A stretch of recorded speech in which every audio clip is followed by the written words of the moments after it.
Welcome back, my friends. Today's another reloading video here with the 450 Bushmaster. We have some cast bullets up here we were trying with two different powders, so let's get into it.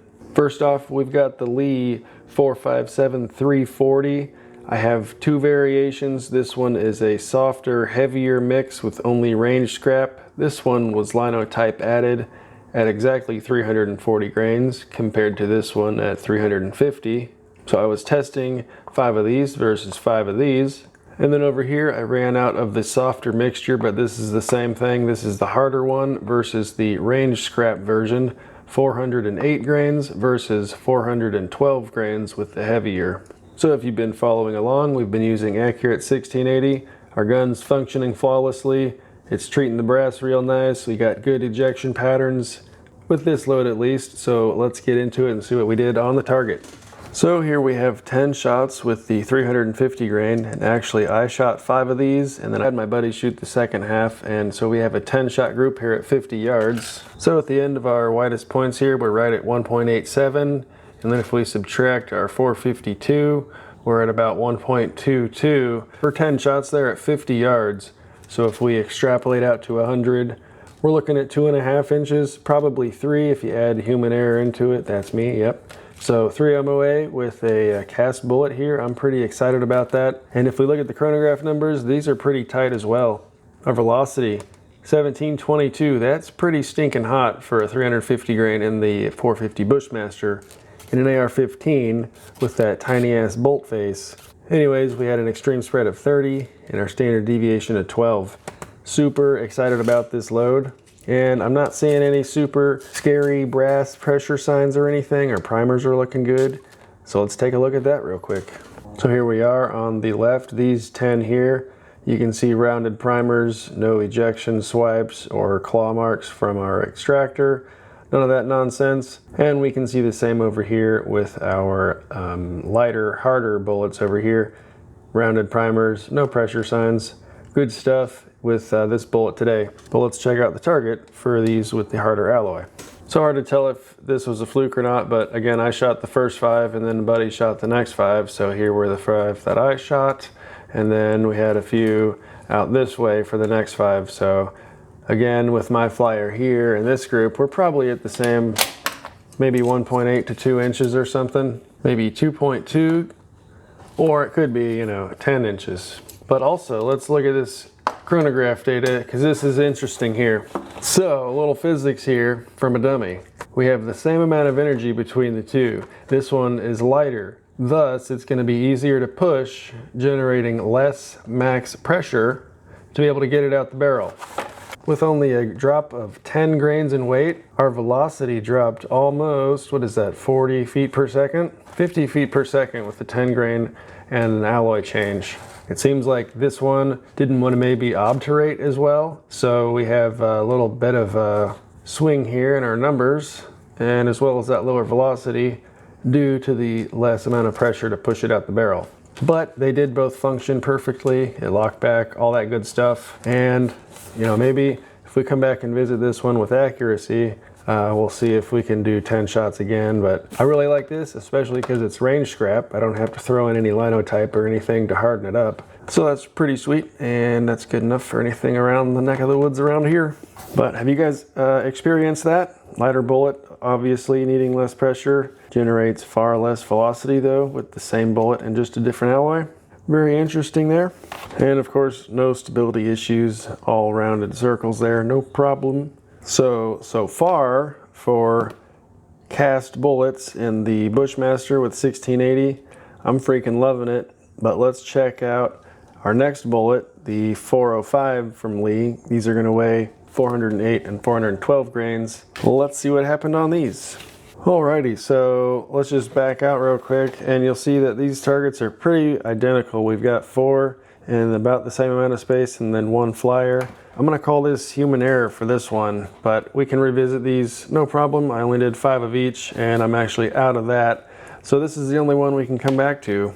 So that'll make it easier for my OCD to not have to until I run out. So anyways, with our range scrap alloy, 4 here, that's probably 2 inches, plus this one opens it up to 4. This is at 50 yards, so that's totally gross. We're looking at 1664, extreme spread of 51, and deviation of 19. But 1664 with a bullet that's 60 grains higher. Remember, we were just doing 1675 with 340 grains. So let's take a look at the brass and make sure nothing was blowing up or anything like that.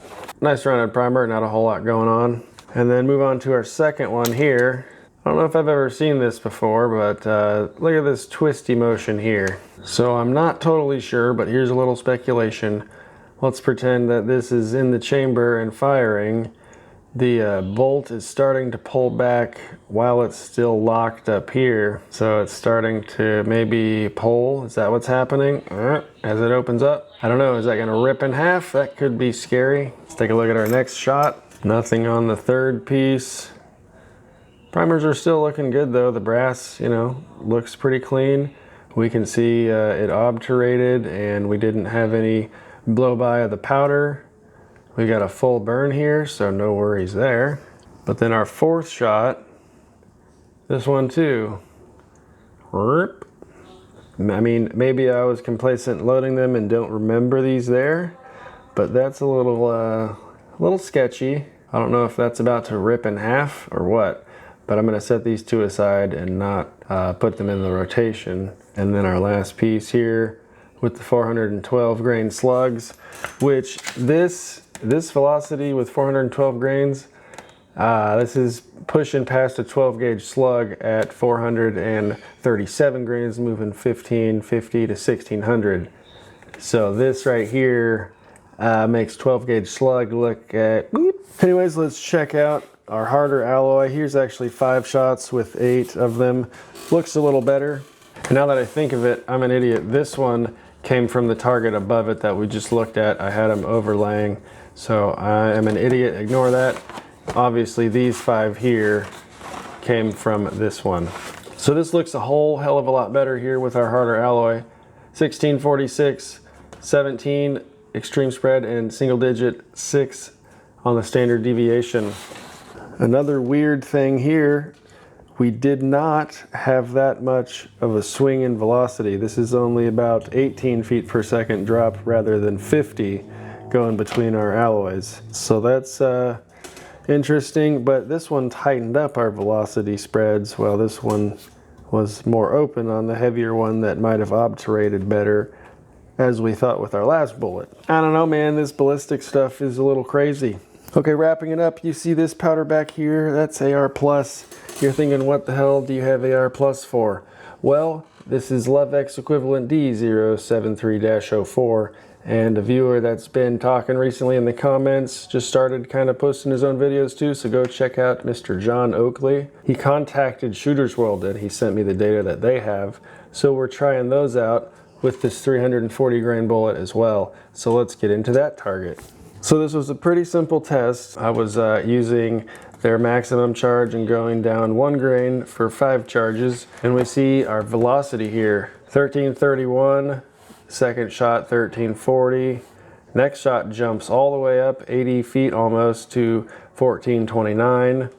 And then the next one 1473 and finally 1479 at 40.5 grains. That one was compressed. But let's take a look at our brass here because these look pretty soft. And compared to our other load here, we're missing about 200 to 300 feet per second. And this was not an accuracy test, remember that was only for function and gathering velocity data. But if we look here, very round primer. So what we have here is our powder blowing by. And I'll note right now that none of these functioned in the last shot, barely. It did kind of a half lock back where the bolt was on the back of the magazine. So first shot here, didn't lock back, kind of ejected. And we had powder stuck along the case because we didn't get full obturation to the chamber. Our next charge, 37.5. Same thing, you can see the powder blew by here and it's kind of gunky all around this way. That's because we didn't reach enough pressure for the case to seal properly, which would build enough pressure to run through the gas system and cycle. Moving on, 38.5, our middle charge.